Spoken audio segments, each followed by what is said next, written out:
This video is a presentation of Delphi Energy Corp. Delphi trades on the Toronto Stock Exchange under ticker DEE.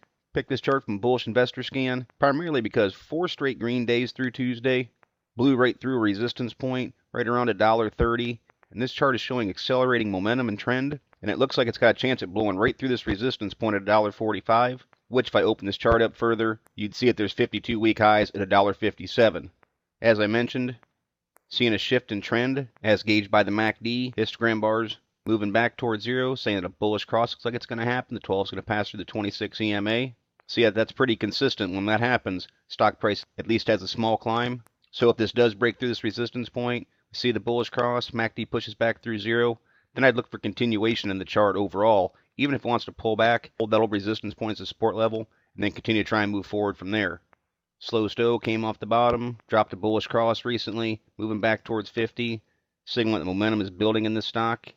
Money flow index, still not getting very much from that. Still down very low, only registering a 21 right now. And I'd say that's likely because the stock has had some very low volume days, including looks like Monday no shares trading. So being a volume-based indicator, that obviously has an impact on the money flow index.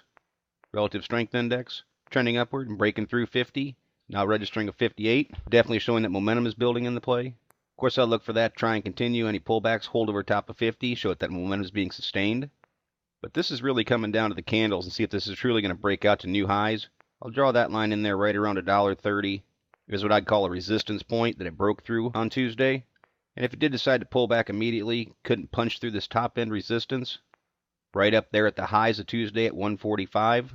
If it did pull back, I'd want to see it hold this $1.30 mark as a support level, making the higher low coming off this base, and then try and push forward and perhaps take another run at it. But really why I'm looking at this on Wednesday is because this gaining momentum and the trend shift that looks like it's happening, to see if this is going to take this top end out.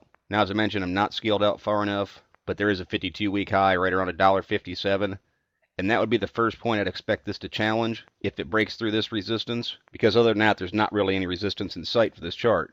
Now, of course, I'd want to see volume stay strong. The more volume it can have to break through this resistance point, the more likelihood it'll have, if it does go up and challenge those highs, that the gains will be held. So seeing a low volume play like this, gaining volume is an important aspect of the chart. Volume did pick up on Tuesday, 164,000 shares traded. I'd say that's probably right about average for it. It certainly can have some low and no volume days, but generally speaking, it does trade right around that 150,000 share mark. So to that end, I'd certainly keep my eyes peeled for increases in volume. If it does happen to break through, as I mentioned, and then wants to pull back, I want to see it hold this $1.45 mark as a new support level. That's classic TA, resistance once it's broken becomes support. And then perhaps from that point forward, try and take another run and break through to new highs. Those are the type of things that I'd be looking for in the DEE chart, but as always, it's merely my interpretation. I'm not a financial consultant and strongly encourage you to do your own proper due diligence. Consult with a qualified financial advisor before making any investment decisions. Past performance is not a guarantee of future results. Please visit the allpennystocks.com website to view the full disclaimer disclosure, and do not base any investment decisions on any material found on the website and/or this video chart. No person employed by All Penny Stocks is a registered investment advisor or licensed broker-dealer. Thank you for watching. Trade smart.